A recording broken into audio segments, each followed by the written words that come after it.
Kerajaan Negeri Sarawak dalam rangka Pelan Pembangunan Tapak Rajang Area Security Command atau RESCOM di Sibu yang diserahkan oleh Kerajaan Persekutuan di bawah pelaksanaan Perjanjian Malaysia 1963 atau MA63.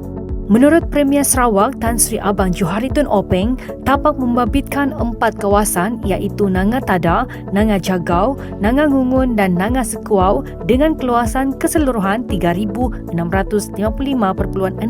hektar itu akan dibangunkan bagi penempatan infrastruktur dan sektor pertanian.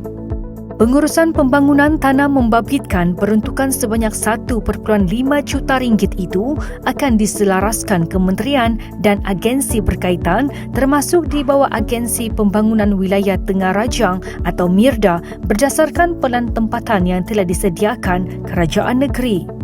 Baru-baru ini, Menteri di Jabatan Perdana Menteri Sabah dan Sarawak, Datuk Mustafa Sakmud dilaporkan berkata, Kerajaan Persekutuan bersetuju menyerahkan 3,655 hektar tanah strategik kepada Sarawak di bawah pelaksanaan MA63. Kementerian Sumber Asli dan Kelestarian Alam NRES turut mengeluarkan kenyataan memaklumkan bahawa Mesyuarat Jemaah Menteri telah bersetuju melepaskan hak tersebut. Sejak 2023, sebanyak 64 lot tanah milik Persekutuan turut diluluskan untuk diserahkan semula kepada Kerajaan Sarawak.